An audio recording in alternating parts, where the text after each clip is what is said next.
Welcome to the Boston Art Podcast. I am Brian Huntress. I'm Theodora Earthworms. And this is the episode. Woo!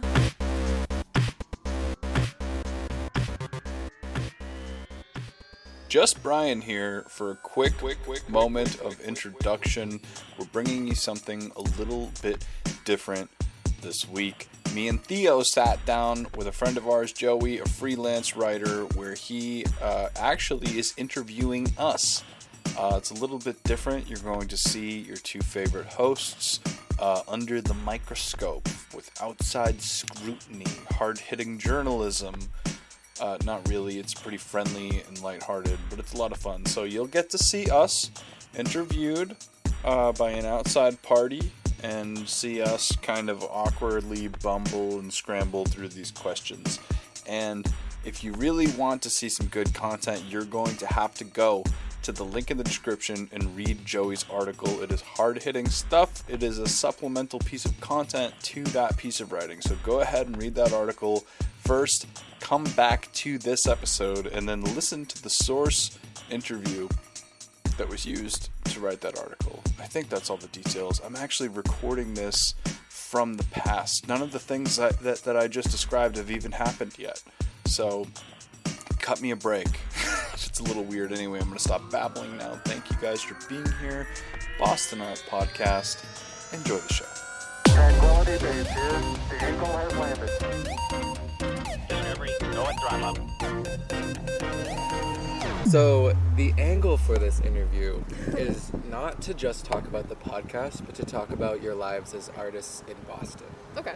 Because I think what readers are really interested in is your lives, like not just your single project or podcast, but also how you function as an artist, how you maintain your work, how you get resources, things like that. Oh, is she dead? Nope. So that'll be the bulk of my questions, and then some of it will be like more specific about the podcast, but I also just want to sort of flesh it out with more interesting like stuff about you guys as people. Cool. So let's start with the most difficult question. Why don't you both tell me about like your lives as an artist and how you would identify yourself as an artist? Oh fuck. Like, what do you tell people? What's the one-liner? What's the elevator pitch?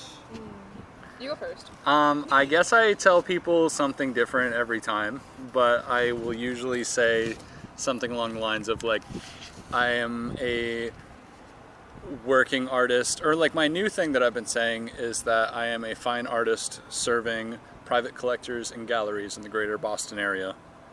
So that's what it says on my LinkedIn now, probably.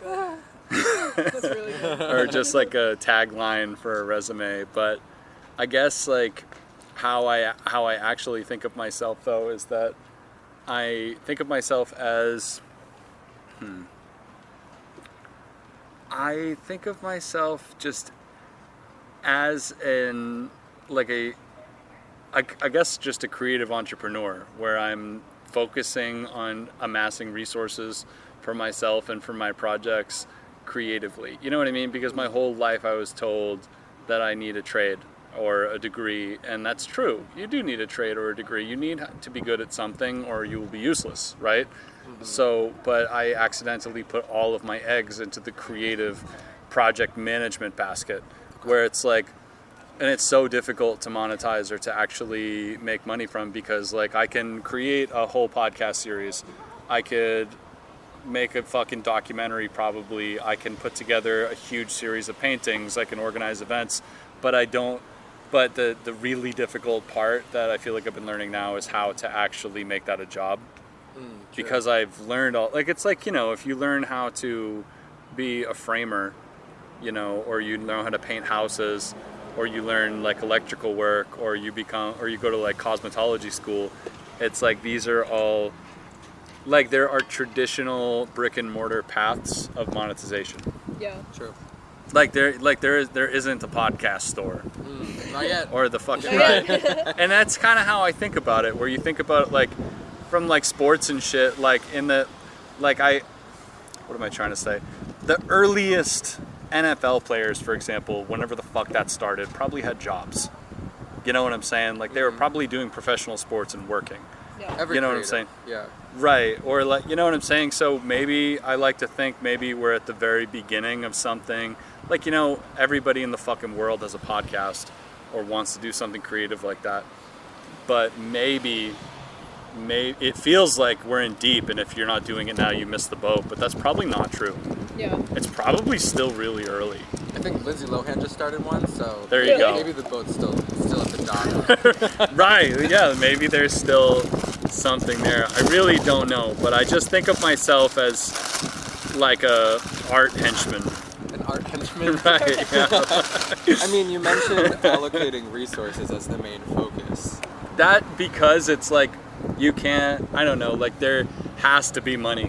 Like, you know what I mean? Which is such a pain in the ass because like you want to live in a world like people refer to it as like the patron era of fine art, which is like old Caravaggio, like high Renaissance stuff. What does that mean?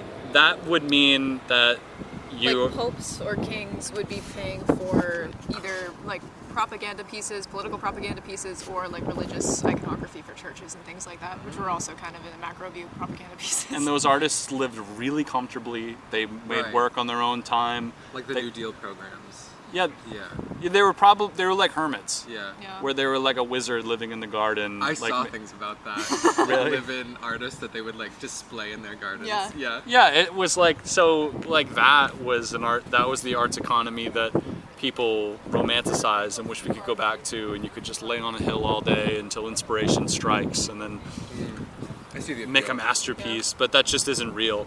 I'm pretty sure you also know. were in servitude of the king though, and like couldn't leave the property. Yeah, and if you made the wrong thing, you got like beheaded or something. Yeah, There I mean, I'm weren't sure women. that wasn't very nice. Yeah. Right. There were some pretty glaring issues with the with the whole setup. So. But Probably do you like work no. like a day job now, or do you do Me entirely right art? right now, no. So basically how my life has run over the years, the pandemic shook things up a lot, but it would be me working for 6 months to a year and saving money and then quitting and then working on art off of the money that I had saved during that job. Oh, okay. A lot of touring musicians do that. Well, Yeah. they'll work at like 7-Eleven for like 18 months, quit when tour starts, tour for like the rest of the year, and then find some other terrible job to work. You It's know, a big thing now, actually, with like the van people who Yeah. like work in like Amazon for Christmas season and then use the money to travel and then go back. Yeah. so yeah, so that would be a similar thing where it's like, it's basically, it's living Pendulum. very frugally, you know what I mean, and taking as much help as I can anywhere I can. Okay. So, yeah, and a lot of bartering. All right. So and art wearing $1 shirts from Goodwill. Hey, I'm in Goodwill. chic Right, hell now. yeah. Right. All right, Theo, your turn. So, my elevator pitch. I guess it's complicated because it depends who I'm talking to. Because I am a fine artist in the sense that I paint a lot and I have a body of work that I want to show, but it's not primarily how I make money right now. Like what I would put on like a LinkedIn profile or what I would say if I was pitching myself for a job is that I'm an arts professional. Like I do like museum field stuff, account stuff, like managing events. Like Virago was like a really nascent example of that, which I've done like 10 different versions of that didn't work. But it's like kind of managing artists to kind of create arts opportunities for groups has been kind of my theme throughout my career. And I'm kind of in the same place now, figuring out a way to monetize that. So yeah, I guess it depends on what I'm looking at. As far as my actual art goes, I'm an expressive artist more than a like corporate artist, I guess you would say, where I make a lot of stuff that is very like a lot of self-portraits, a lot of things with text, a lot of like arts therapy kind of things, and then if I show them, I show them. If I don't, I don't. I have more of like the day job angle than the entrepreneurial angle. So you two are different in that way. Yeah, which is something we have been talking about a lot lately because it's kind of a recently crystallized thing. Right. Which has been cool for the podcast too, because I feel like it's created roles for us. We were talking about this a few days ago, where we've kind of identified what our strengths and weaknesses are as far as that stuff goes and segmented the work out. Like I do a lot of the like scheduling, booking, like contract stuff, release forms, things like that for when we record. And I feel like you're more of like the talent kind of thing. Well, not so much talent, but I like to think about it as the difference between accounts and creative, where Yeah. you are like, you have a lot of administrative strength and you're very good at coordinating with other people and organizing. And like, you know, if we were a big enough operation that we had like a fucking office, like you would have to be the operating manager of the office. And I like doing stuff like that. Because I like I'd making be things like, happen. shut up, I don't know. I don't know what to do. Yeah. Ask Theo. Like that's how it would go if we had people working for us. I would be like Yeah. the worst executive person ever. I feel like when we're recording too, I feel like I ask questions more sparingly than you do a lot of the time. Like, Oh yeah? I feel like I have drawn out responses to things, and you're like, if it's a visitor that we are having trouble talking to, or if we need somebody to like kind of drive the conversation, that's Brian all day long. Huh.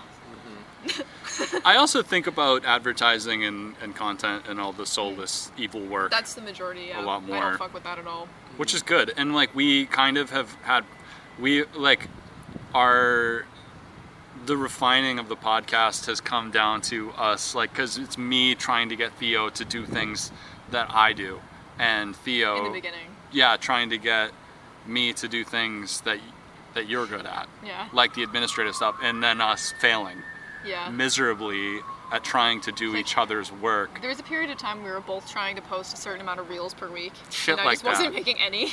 It's like, or like TikTok content for the podcast, or like comb through for audio clips, and I was just like, yeah, it's like, like no.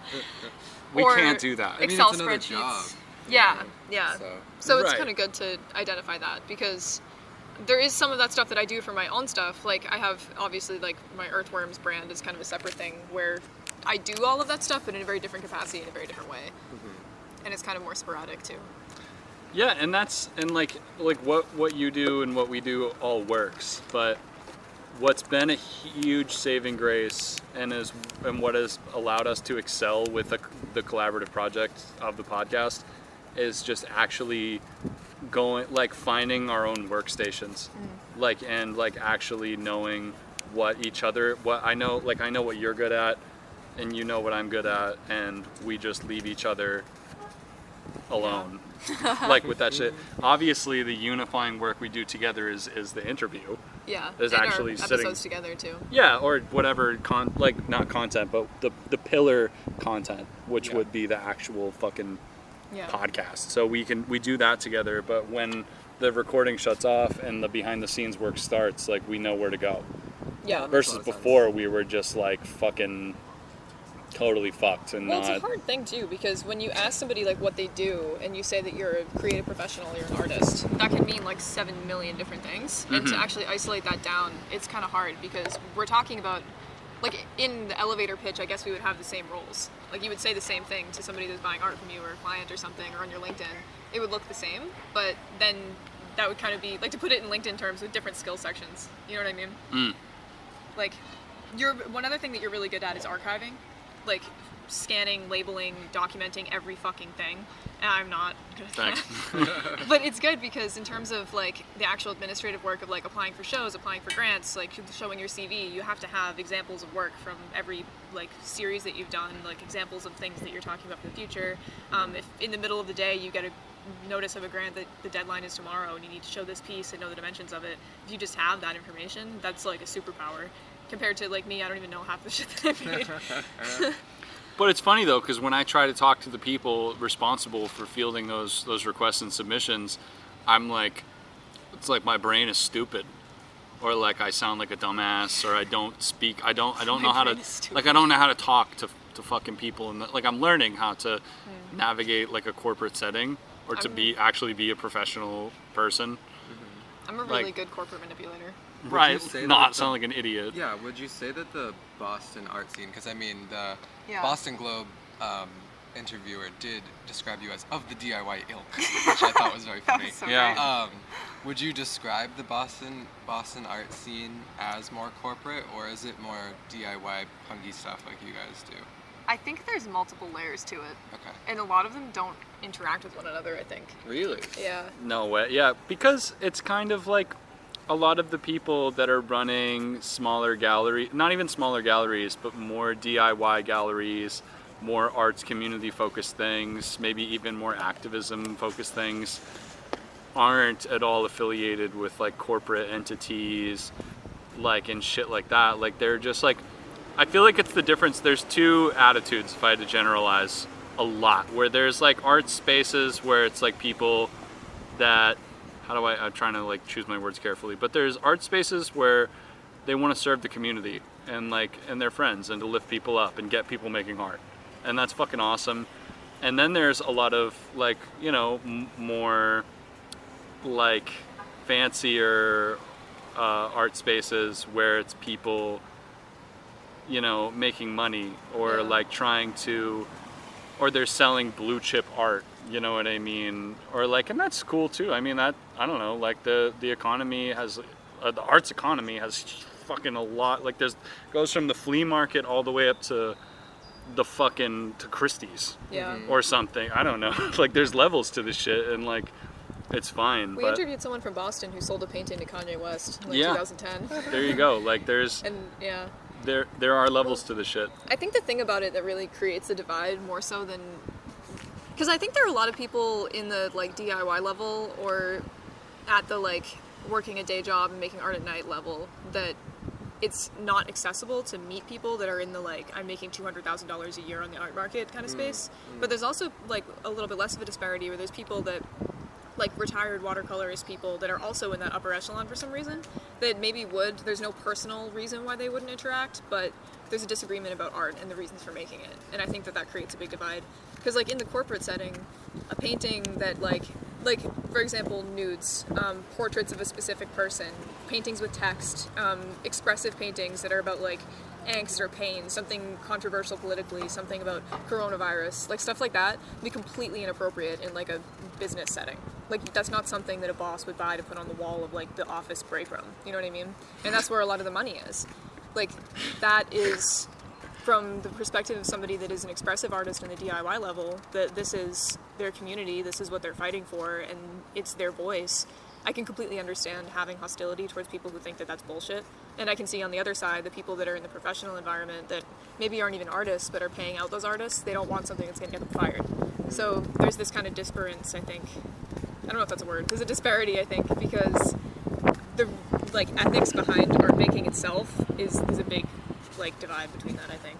And I so think that's like reflected in the Boston art scene with these layers. So is it really like bisected into like corporate and DIY? And I mean, if you think about it too, can you imagine like a corporate office of Fidelity Banks having a big painting of like a guy getting his fucking head cut off and it has like fuck ACAB written on it or something? Like, that's not gonna happen. It would be awesome. Like, that no business is ever going to hang up something like that. And I don't mean a business, like maybe cafes and galleries will, but like as far as corporate art goes, which every major city has a lot of, you know, there are major corporations with their own galleries for their executives and employees. Yeah. When we say corporate art, are we talking about just businesses purchasing, or is that also private purchases? So those would be private purchases by corporations. What about like individuals? So individuals, it varies, because that you bring into also the kind of person that's buying art at that level. Like, the average person that has, like, say you're selling a painting and it's worth like $7,000, you can already kind of think of, if you're in Boston, some random dude is going to walk into a gallery not expecting to buy anything and then just drop $7,000 on a painting, probably is going to have a certain like background, be making a certain amount of money, like probably is going to be more conservative fiscally, you would think. That's not always true. There are people that are awesome art donors that do not think that way, but I feel like a lot of the time that's tends to be the generalization. And if you're making art and you're trying to appeal to this like if you're making art just to sell and it's supposed to be for making more money, you're going to want art that draws in the most amount of people without being controversial. Like, if you make something that is a controversial piece, that's going to really appeal to people who either agree with it or are attracted to it, but it's really going to repel a lot of people too, which is what gives it its power emotionally. But from a financial standpoint, if you're just trying to make something profitable or something that you can sell, like, there's a reason they don't sell prints like that at Target too, because the average person is going to want something that isn't offensive, which I don't really necessarily agree with, but here's there's money there. And to reverse that too, like, there's this idea that these like big class divides with rich people spending shitloads of money and businesses spending shitloads of money on inoffensive art. There's also the fact that like DIY spaces and galleries that are community oriented probably don't want fucking those types of people in their fucking gallery or in those communities. Like a DIY space where it's like merchandise focus of people selling like their patches and shit. It's just like, I don't know what I'm trying to say. I feel like I sound stupid right now, but like the kind of I think that What can am I be saying? true, but it's harder to generalize. it's 'Cause- completely we're completely generalizing. But I think the thing with corporate art is a corporation isn't going to take a stance on something like a social issue, a political issue, anything like an anti-police statement, and like anything divisive on either side of the line. Like they're just not going to have anything that puts the stake anywhere, which is why they have big color field paintings, or it'll be like circles. Like nobody can be offended by that. Like you either think it's pretty or you don't look at it. So they don't lose anything. They don't stand to lose anything. And there's a possibility they could sell it to anyone. You know what I mean? Versus something that's a little bit more controversial, it's not necessarily whether they do or don't agree with it, it's that they stand to lose money or to have a like HR problem if somebody has an issue. And maybe it could be safe to say that actually isn't even a part of the Boston art scene or community That's everywhere. anyway. Yeah. Like that isn't even part of the Boston art community, but the Boston art community a lot of the time is kind of created by the regular kind of carousel of college students and faculty that are in and out of the city every year. Really? I mean, because like, I can't We even. have a lot of art schools in Boston. Well, not even just art schools, but like even just like Northeastern, Wentworth, the colleges of the Fenways, just like all of these schools and people coming in every year and like all new perspectives all the time of people Yeah. living in the city and bringing new shit. Like, you know, there's this like thing that a lot of people in DIY music say where it's like if you don't know who's organizing the shows, like if you leave the city for more than a year, you have no fucking idea where the shows are. Because all of the people you knew that were organizing, their leases ended, or they Right. moved, Yeah. or something. I do notice that. Yeah, and it's like I mean, it's a. I can't even. It's a transient city.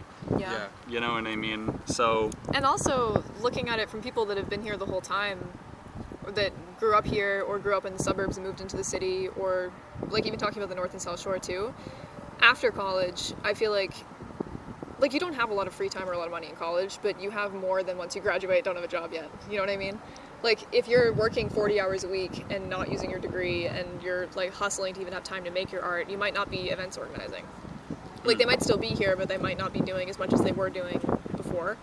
So I feel like there's a little bit of a hump there.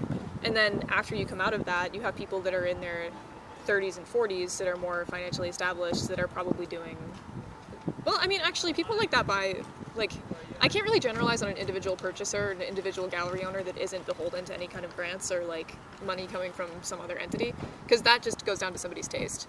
And some people are really cool, some people are a little more neutral, but when it's something like there are existential problems like the cost of rent, cost of housing, cost of food, inflation, that make it harder for people to even make art in the first place.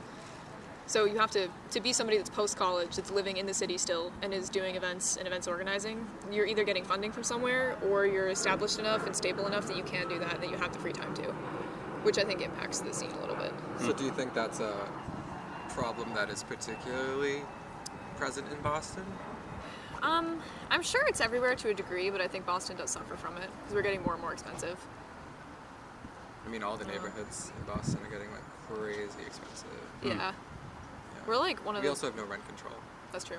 We're one of the most expensive cities to rent in the country, aren't we? Yeah.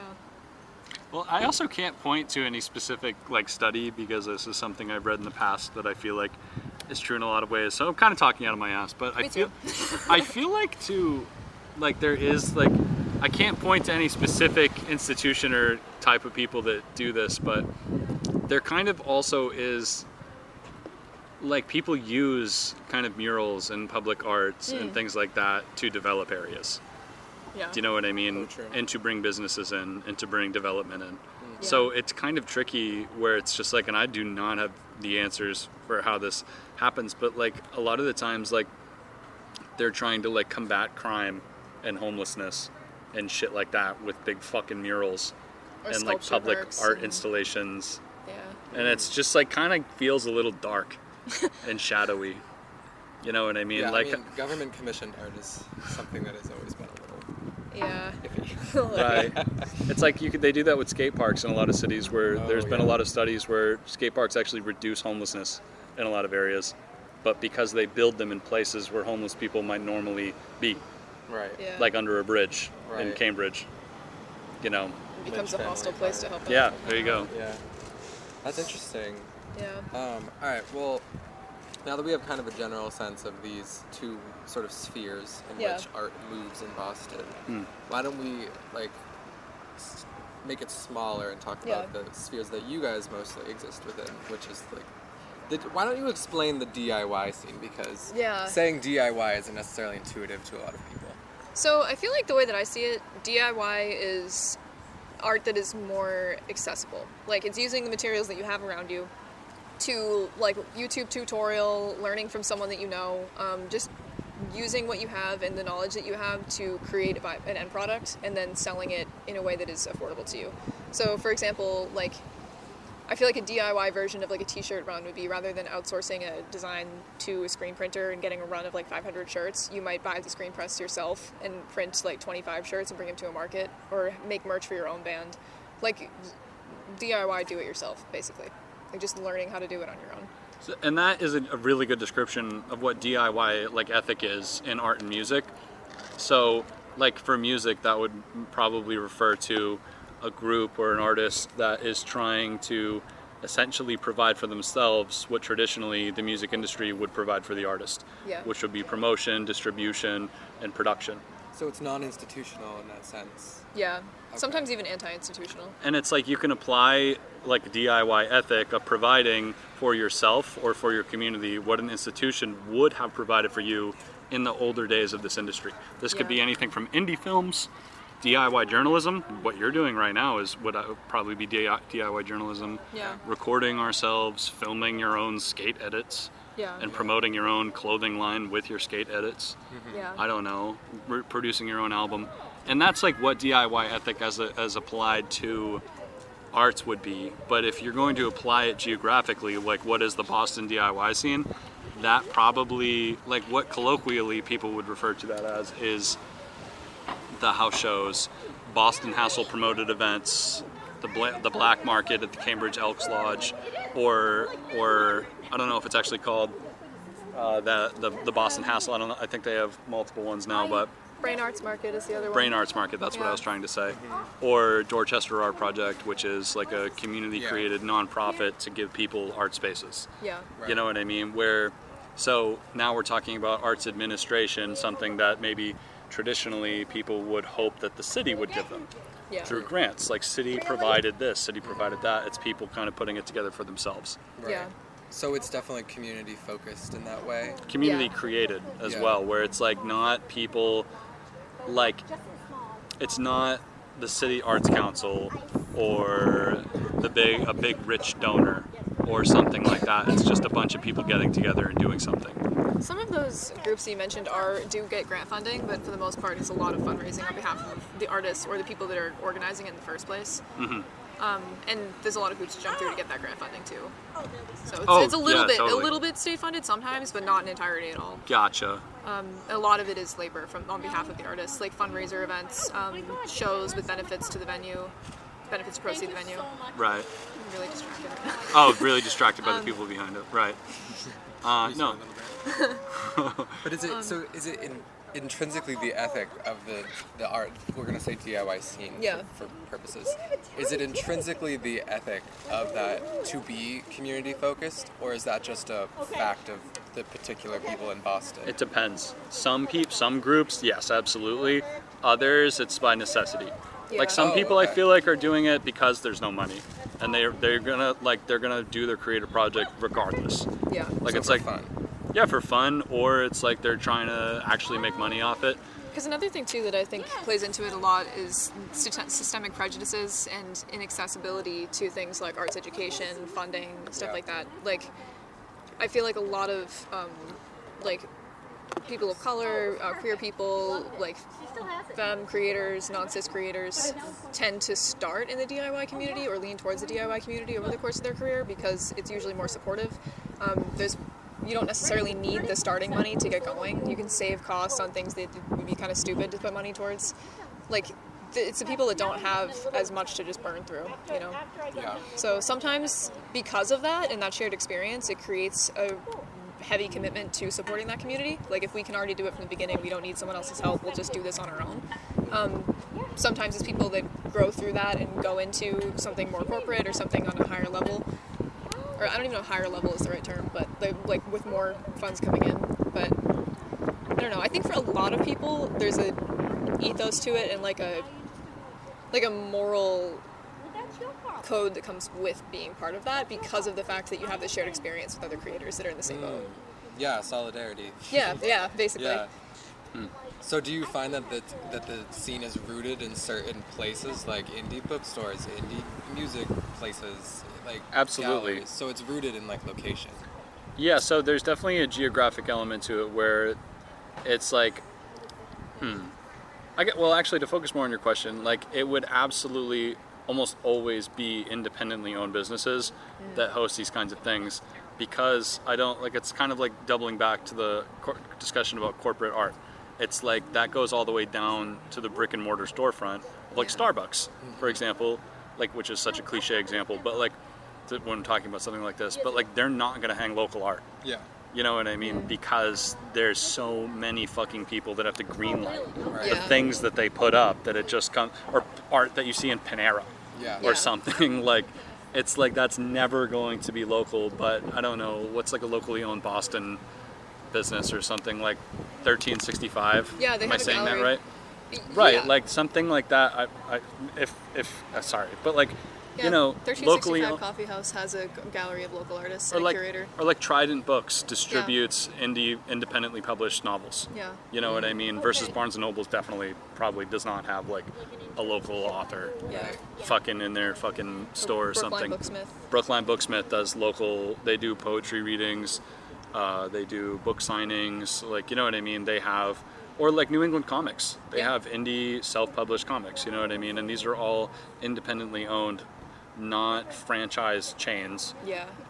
So, or like coffee shops that have fucking coffee houses and shows and open mics, or you know some really popular examples, O'Brien's in Alston. You know what I mean? I don't think that's like a franchise. Obviously, it's probably the only O'Brien's. Yeah. They have all kinds of shows there, or the Great Scott. I don't think it exists anymore. Or Oh yeah, it did go. yeah. Or the Mid-East or Brighton Music Hall, even though these are larger venues, they are independently owned. Right. And that's the thing about when you were saying earlier about, I kind of argued with you, but you're probably right, about places like bigger galleries or more corporate entities not necessarily wanting DIY people in their spaces. I don't know if it's so much of a thing where they'd be like, oh, fucking poor people, like, get out of here kind of thinking, but it brings the element with it of like, if somebody shows up drunk and like breaks a window, or if someone's like yelling, or if like people are tagging, if you have an independent restaurant owner that could be there, or if you have less hoops to jump through, like if you're talking to somebody who's reporting to somebody who's reporting to somebody who's reporting to somebody, and you're trying to pitch something that is just a like insurance liability, it's like a bad look for the brand, like there's problems that could come with it, they're gonna just nix it on the hypothetical that it could go wrong. But if it's a locally owned place and you just have to talk to one person to get the green light, way more likely to do it, and that person might also be involved in the local community. Like, They definitely are. Levitate Skate Shop is the one the thought that comes out too. Like, there's a lot of places in the skate scene that overlaps with the same kind of Much, thinking. Yeah. Yeah. Like, if you have somebody that like is already invested in building up the community because the community gave them the attention and the like backing to make their business, they're more likely to give back in that way, where they're going to have events that support the people in that area. So it translates, so that ethic that we were talking about translates even Yeah. into the indie businesses who Yeah. then work kind of symbiotically with the Yeah. DIY scenesters. Right, because Well, 'cause they need each other too. Right. Because Yeah. like what is like a local organizer, not politically, but like with entertainment, somebody who books shows and stuff, to a business, like in the most like simplified ways, is somebody essentially wielding a crowd. Yeah. And they can bring the people who go to their shows know them as the Yeah. person who can put on good events. Which those people buy your coffee, or they go to your brewery, or they know you as a cool place that they can hang out at. Yeah. Like that brings money into that establishment too. And this is a reason that a restaurant, bar, or cafe doesn't just let anybody have an event. Like, you have to be somebody who knows what they're doing, is known to these people. Yeah. I don't know, like, you're not some dumbass, like, I don't know.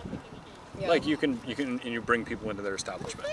So if you look at the sort of the flow of money in the DIY scene, it's kind of cyclical in the sense that the DIY like artists and people support the indie businesses who then support the artists, and then back and forth in kind of a circle. That's very interesting. Yeah. But if we're looking at, like, you two would be qualified as DIY artists. You're not like, Jeff Koons or whatever.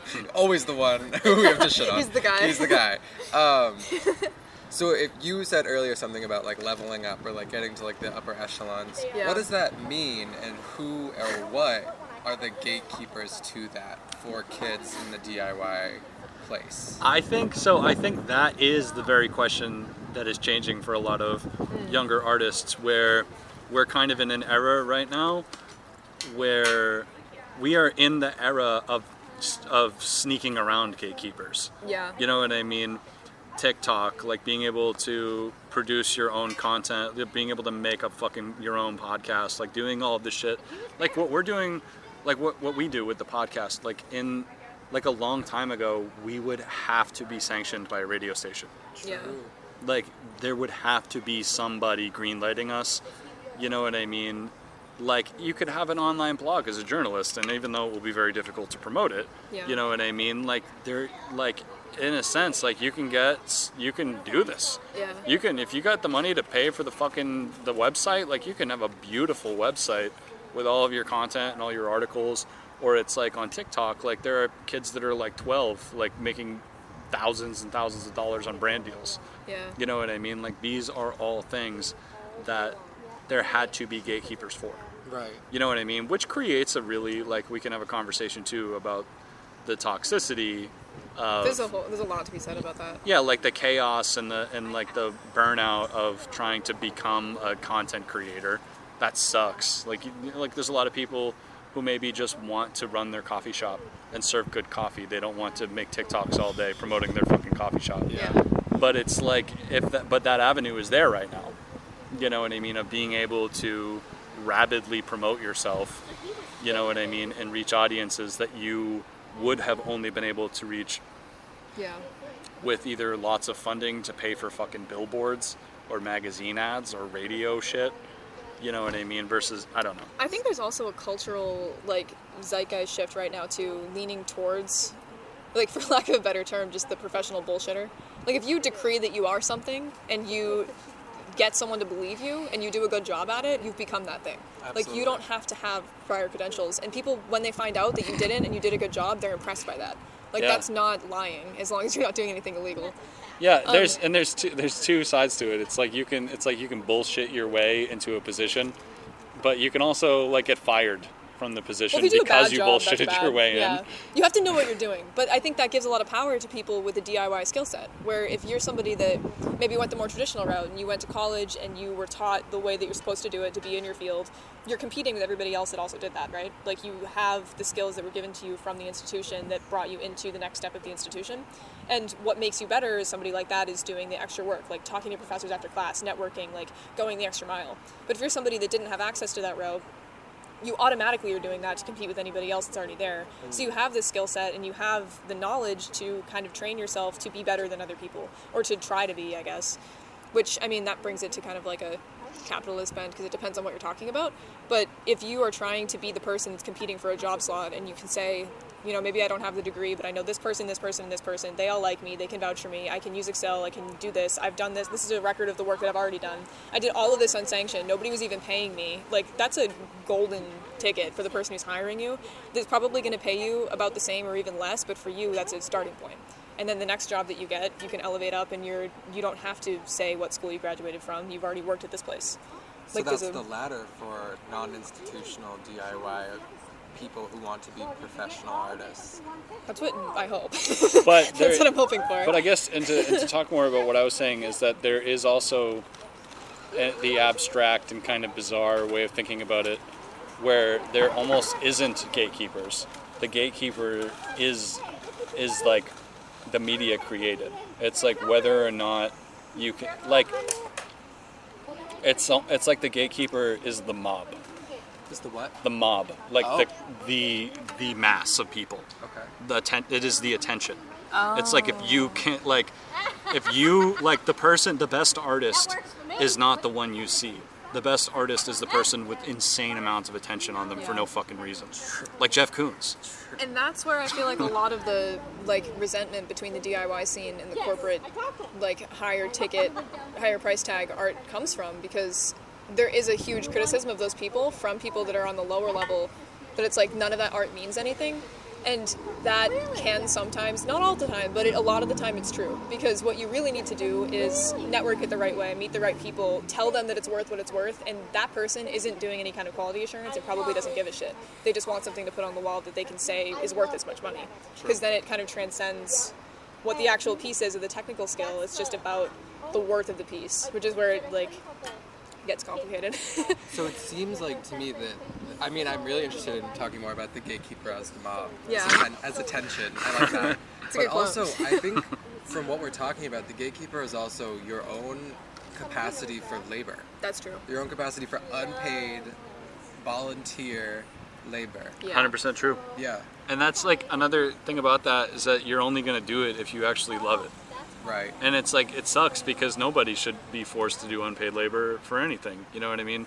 You shouldn't have to do unpaid labor to have, like, you know, your well-being. But I think it's kind of like one of those things with art where it's like there's nobody in the arts or in music that is doing it conveniently as a come-up. Like, oh, this is just something I'm good at, so I'm just farming money from it. Like, that's not happening. Like, Yeah. people are working that hard because they love that. There's no They like, love the route arts. to plug in the same way as there is for like finance people or Yeah. you know. Yeah, like, things that. yeah, someone who's working in finance might fucking not give a fuck about finance at all. And but most they're- probably don't. Yeah. Right, they're just there because they went to school for it and they're making money. Yeah. You know what I mean? Respect, versus I guess. versus like Making like $200,000 a year, like good for you. right, like there's like a lot of coffee shop owners that legitimately love coffee. Yeah. They love serving coffee. They like fucking latte art. Like, Yeah. and they're in the coffee business because they love that shit. Yeah. And it's like I feel like art and music is kind of the same. And I feel like that's where a lot of the commitment to the DIY scene comes in. Because when you're talking about the capacity to do unpaid labor, there is a cap to that. Like, there are people that, like, maybe you're 19 years old and you're paying for your siblings to, like, eat groceries every week. Or you're fucking working 50 hours a week already just to pay your student loans off. And you have, like, 5 hours a week to do art. Like, you, in that setting, looking at somebody that maybe doesn't have a job or has more free time or had money, like financial backing from their family to pay their rent. Those people are existing in the same cities, in the same circles, at the same parties, competing for the same jobs, competing for the same clients. So it can be really frustrating, and I feel like that's why people create these communities where it's like, I will pay this much for artist housing so that you can pay less, or I will do this show with you and I'll do the extra labor because it benefits you because I know that you can't. And then people seeing that pay back into it when they can. And I feel like it creates this symbiosis that brings everybody up a little bit. I like that. Do you Yeah. think that then there's kind of a responsibility of more privileged artists to provide for less privileged struggling artists? I think, If I could jump in on that, yeah. I think it's also not just about whether or not you should, but asking what you can do in a literal sense. And you know, a lot of the time saying nothing is not an acceptable answer. Yeah. But it's like if you have a lot of attention on you, like, I mean, it's like asking where. There's a lot that Actually- you can do that doesn't cost you anything. Like, for Yeah. some people, it's just sharing someone's post on social media frequently enough that your followers see their posts all the time and follow them. Or, like, if you have a lot of money and you buy someone's painting, or if you, like, introduce two people and one of them is, like the way that I have the job that I have right now is somebody that is much more established in the art world than me, just liked my work and liked me as a person and just told me to apply for something and put in good work for me. Right. Like, that stuff doesn't cost you any money, it doesn't cost you barely any time. And if you're somebody that has those advantages, I think that whether or not it's a responsibility in the sense that, like, would anybody, like, hunt you down if you didn't do it? Probably not, but it's also, like, you probably should. But like, ethically, yeah. I think it also comes down to, like, just being a community member and not being selfish. Yeah. And just like actually treating people with respect and putting people on, because it's like, you know, like you can't sponsor people and like, I don't know, like sign them to your fucking, like you're not an agency, you're a person. Right. Yeah. Like there's only so much you can really do for other people, but I think just even bringing people to the table, having people there with you, like if, I don't know, and kind of opening yourself up to criticism a lot of the times too is a big deal, especially because it's different.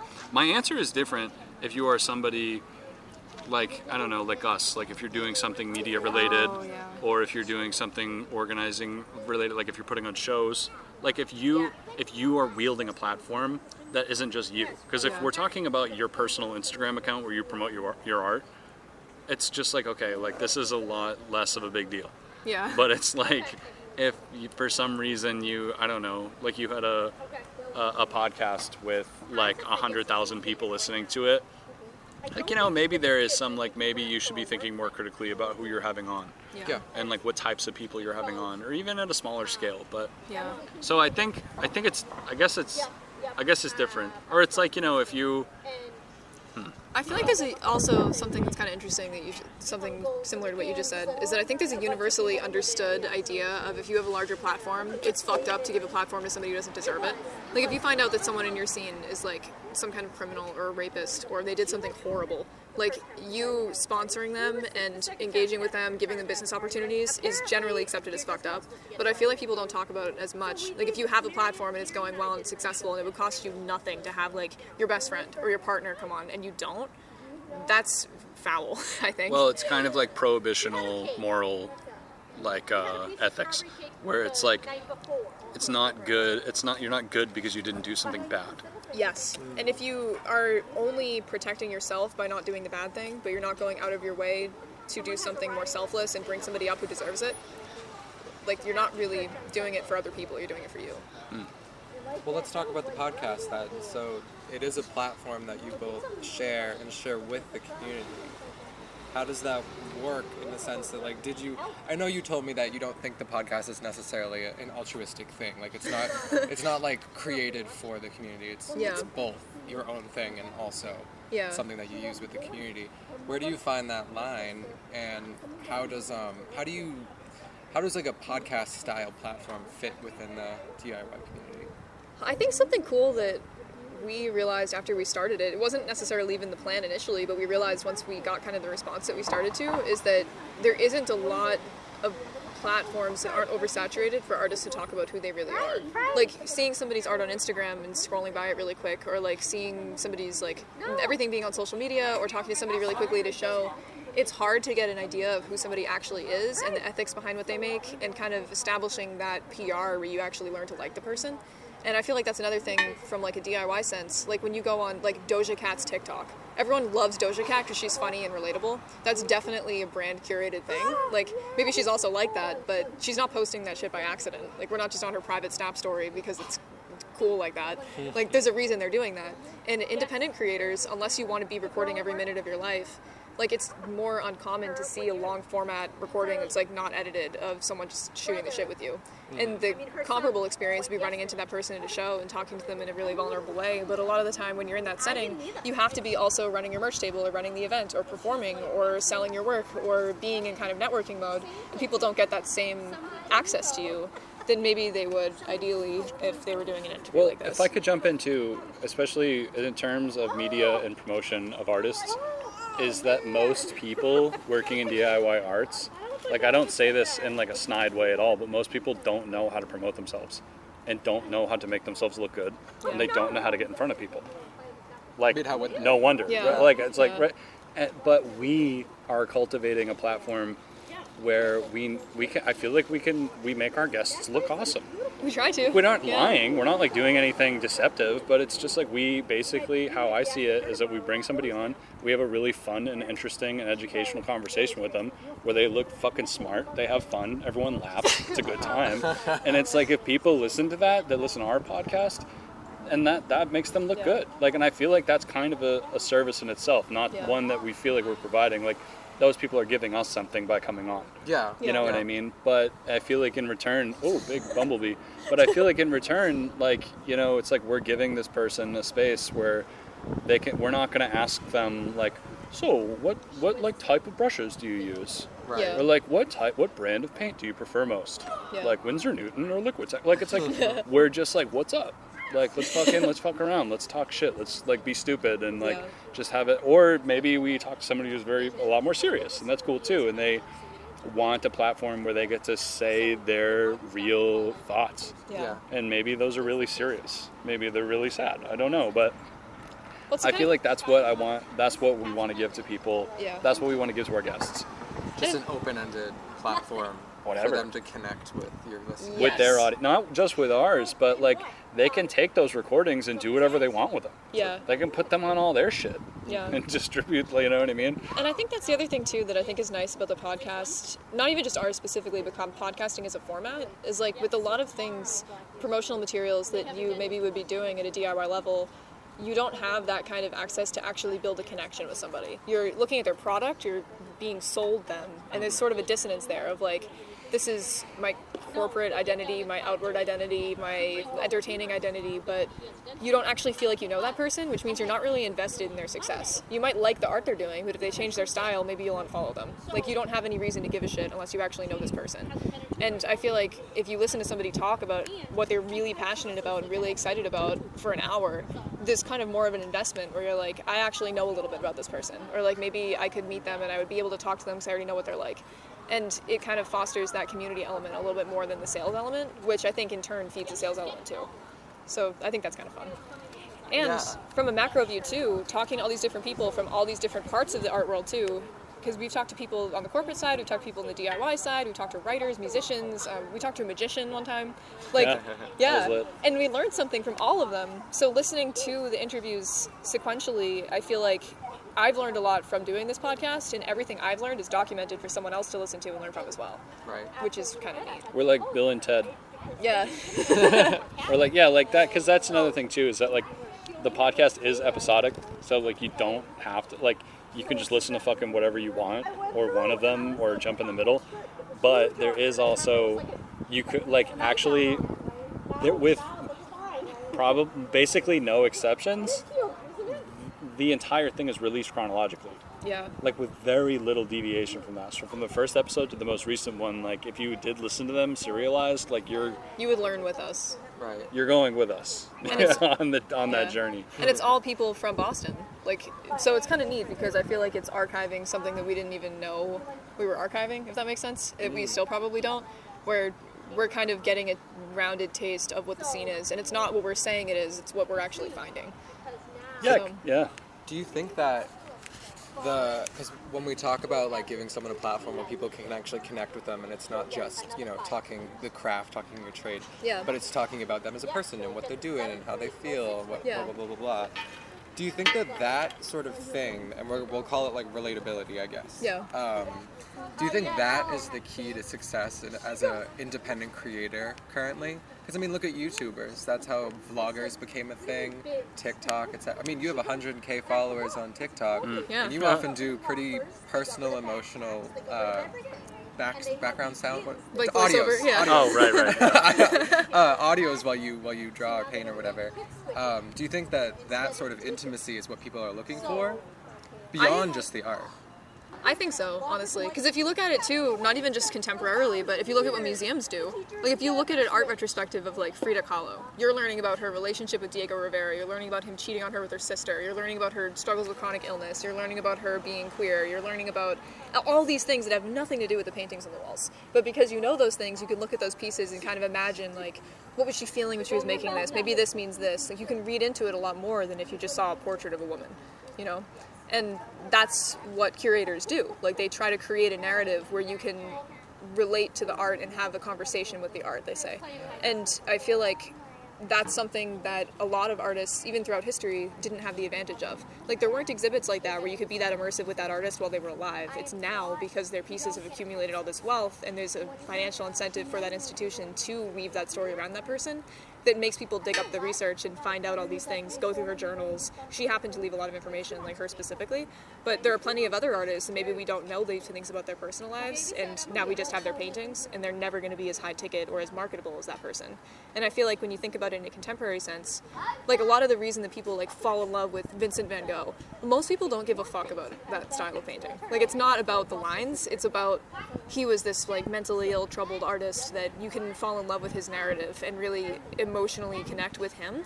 And when you go to see his paintings, it makes them romantic. And I think there's a contemporary element to that too, of like, I know this person, I listened to them on the podcast and they talked about how they have these financial struggles and it really impacts them making art and they're really emotional about it. And I relate to that because that's my experience too. Or we went to the same school, or they didn't go to school and I couldn't go to school either. Like, they live in my neighborhood even. And it makes you care more about what this person is doing and going through. And it might make you go to a show. It might make you buy some work from them. It might make you show up and kind of show up routinely on social media or in person to support their career. I think too with podcasting, also, like, a big part of it, I wouldn't even call relatability specifically, but I feel like it's like it's media realism, where when you watch the news or when you're watching, I don't know, like Jimmy Kimmel or something, like these are media publications where it's a host interviewing a person that made something or appeared in a thing or did something, and you are trying to learn about them. But you know, it depends on your taste, obviously, but you can hear scripts. You know what I mean? You know that as the listener, and sometimes you don't care, but like there is a huge audience for things that are unscripted, that are more real, that are just like almost voyeuristic and like kind of like a candid photo, where it's like you're not seeing this person necessarily. Obviously, there's a limit to this, but you're not seeing this person how They want to be seen. Yes, you're seeing them just as they were when they were recorded. You know what I mean? There's kind of a secret recording element to it. Not that we've ever done that in any context, but like there's kind of like this idea that you are just actually being able to stare at this person, and they don't care, they're not looking back at you. Yeah. Like you're just being able to see them as they are. Yeah. Right. You know what I mean? And it's like, I think in terms of art, like everything Theo said is completely true. In terms of media, I think that there is just a massive oversaturation of just really just horrible sanitized baloney. Yeah. And and not even just on TV, not even just a rip on traditional cable, but even on the internet. Yeah. It's like, I don't know. Yeah. I don't know, and that's fine. Like some people like that. Some people like to just watch an actor go on fucking Jimmy Kimmel and tell a funny story, and then the interview's over 1 minute later. Yeah. And you're like, that guy's great. Yeah. You know, and like that's fine. So what you're trying to accomplish with the podcast then is more like peeling back that kind of layer of artifice. Yeah. And giving someone this media realism so that they can not only connect with the artist but also with their art. Yeah. Yeah. Yeah. It's really cool. Because I think too, when we talk about it not trying to be too altruistic, like I guess it, in a way, it sort of is, but it's not because, like, the reason that I want to be careful about that is like I don't feel like there's anything that like we have with the Boston Art Podcast where it's like we're trying to be voices for disadvantaged artists, or like we have something, a platform that we're going to give you because you deserve it because nobody's paying attention to you. Like, I don't want to have that kind of tone. It's more of like, if we document as many people as we can, we have that documentation and it won't be lost. You know what I mean? Like, the actual reality of it. Like, if 20 years from now you look back and all you have is like reels and promotional content and things that you had to make because of the context of the time, and it's just not fair because the people that have the bigger budgets or people that aren't on a DIY level, like fucking Doja Cat, you're going to have a record of her day-to-day life. But somebody that's operating at this scale doesn't, because they just don't have the funding. And that's not really fair. And there's a lot of artists that are really talented and have, like, quote-unquote, what it takes, what it is, but don't have that, like, marketing portfolio or networking portfolio. And this, I feel like, kind of gives you that by completely circumventing it. Like, not being too curated. Yeah. And in terms of curation and authenticity and shit, something that's been a self-lesson for me with, like, TikTok and just putting up content in general is that when I shitpost and I say something that's outlandish or stupid or even not true, or just to be funny, Yeah. and that post is really well received and popular, I don't feel good about it at all. Yeah. But when I say something completely vulnerable and authentic and real that I actually mean and care about, and it's well received, I'm like, it's euphoric. Yeah. I'm like, this is awesome. Like, I actually got seen for who I really am. And Not just me being stupid Yeah. and people making fun of me.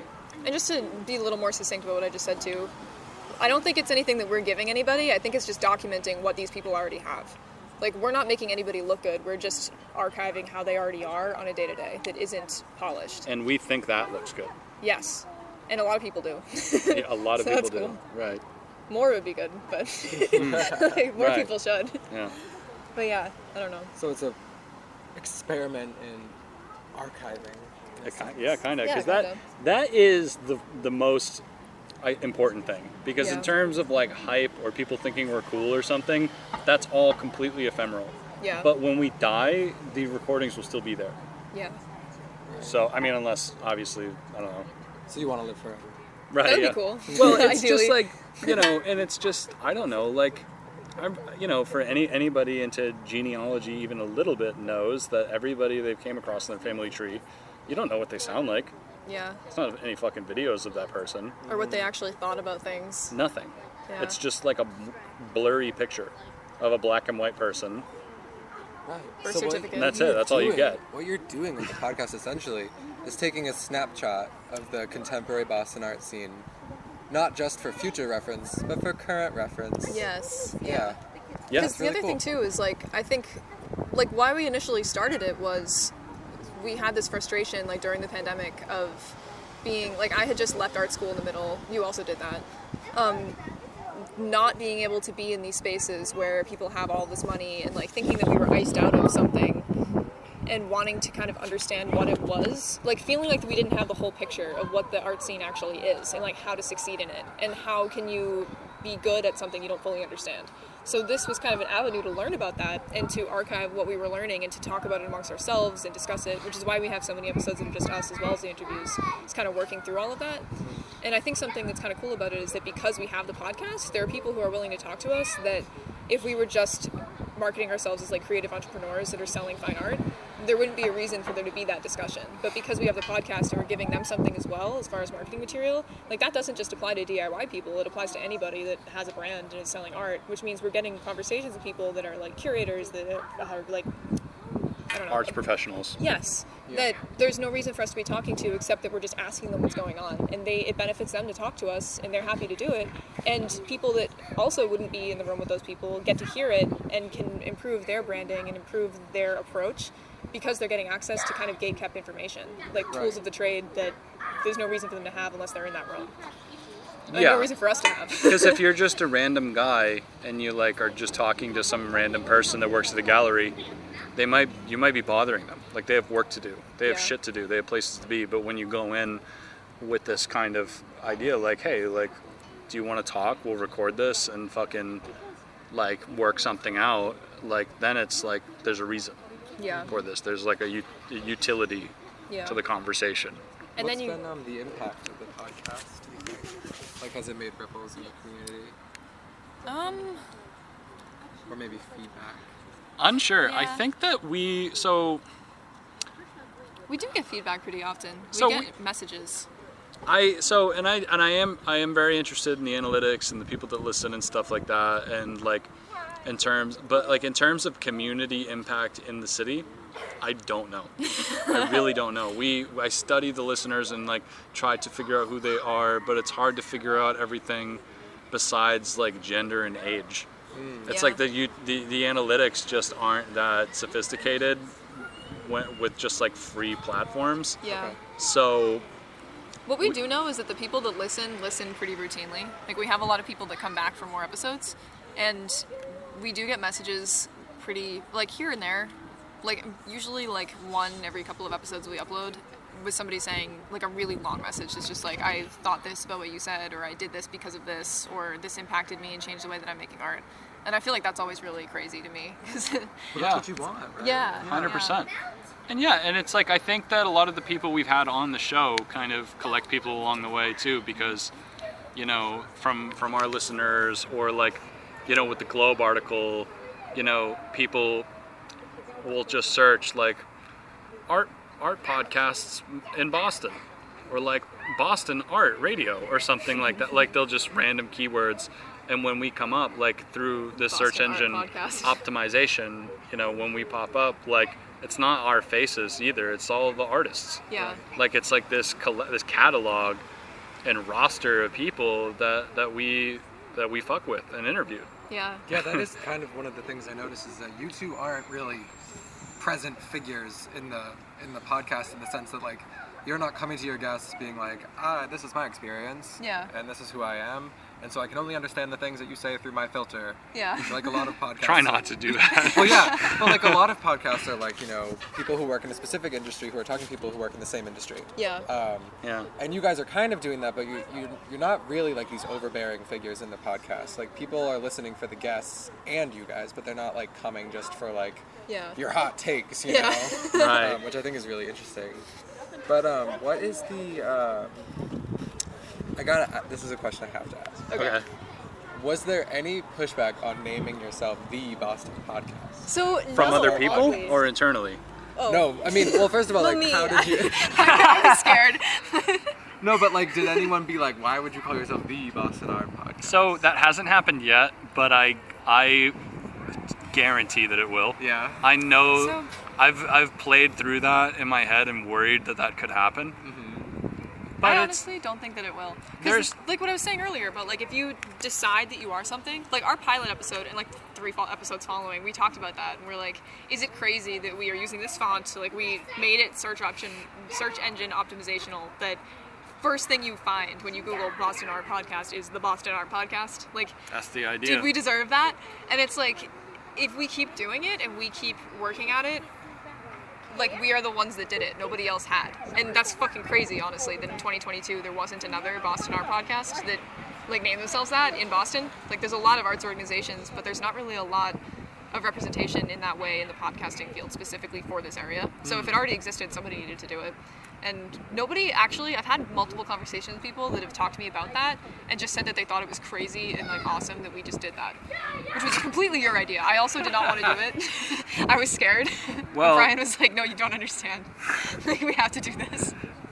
Yeah, because like I also have a lot of experience with making failed podcasts and failed really? media. Yeah, I've tried all kinds of stupid shit online. What and were your like previous podcasts? there was one that I made a podcast with Brian Huntress. Okay. Disaster It of was a just you title. talking to yourself? Sometimes. Yeah, it was bad. It was really bad.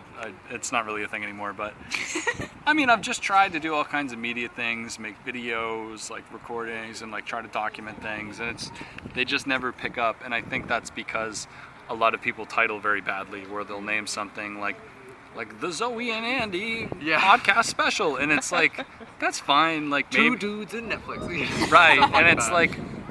Maybe there's not. I don't know anything about this shit. But like I really wanted to make it like we wanted this to be a journalistic entity Yeah. and to look Okay. like that. Like, you know, you wouldn't name your newspaper.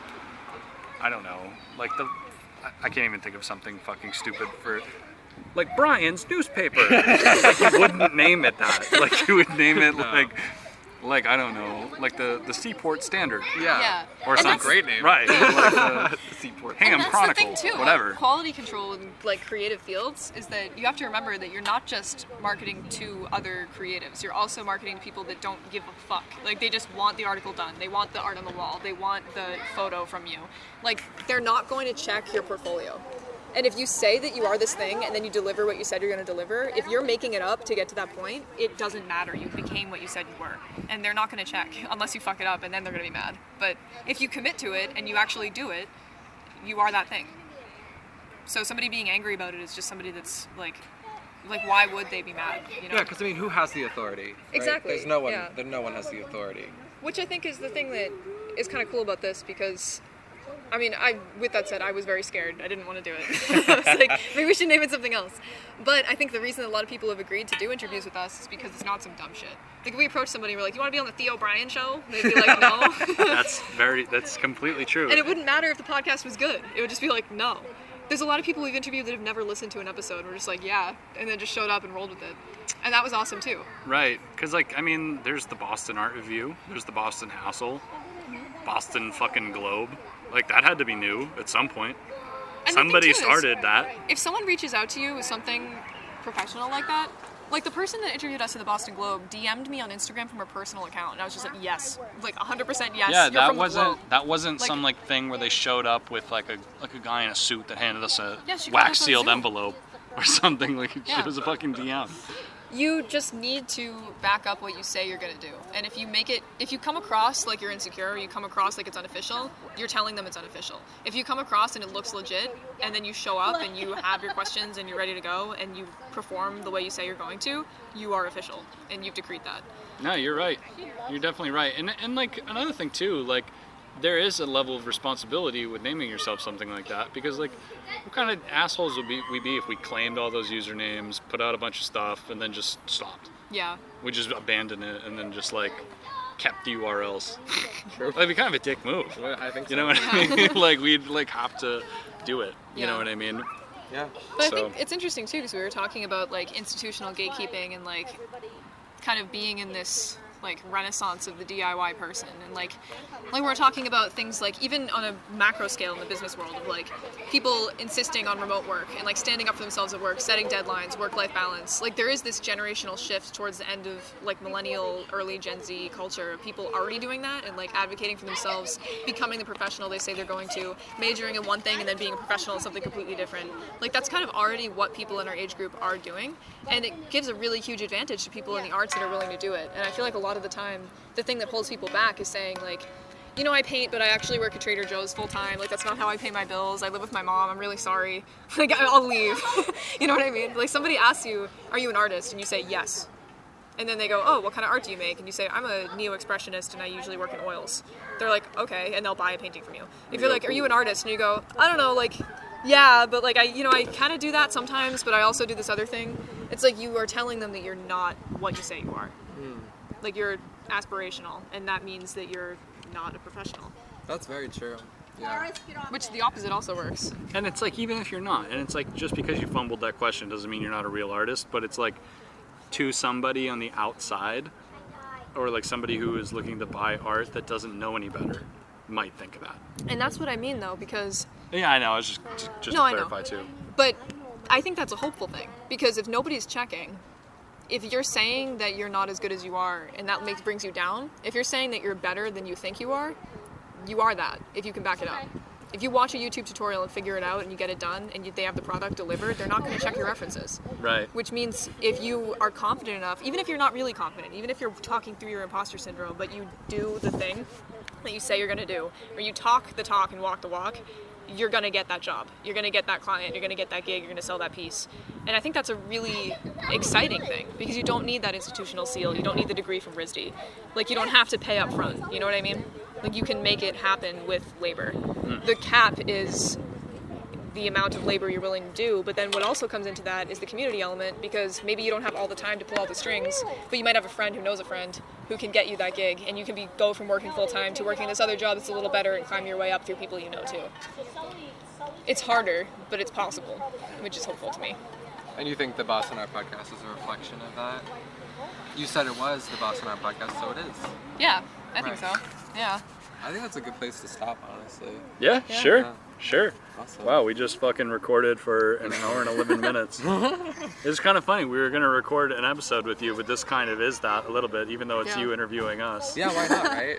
Maybe this could be like supplemental content. We should do one about your work too, though. Yeah, Sure. We want to talk about well, should I We do it should. now, or should I? we can. I have to but- pee really bad. Yeah, we should. We as should well. like take a fresh air break. Yeah. All right, so I'm gonna shut this off now. And we will. I don't want to put pressure on you to use this for anything specific, so we'll talk about that another time, or off air. Okay. Boston Art Podcast is an independent DIY production by Brian Huntress and Theodora Earthworms. The information contained in this episode represents the views and opinions of the original creators or our guests, and does not represent any institution, organization, or business. Find us on Instagram at Boston Art Podcast, and tune in for a new episode every Friday. Thank you for listening.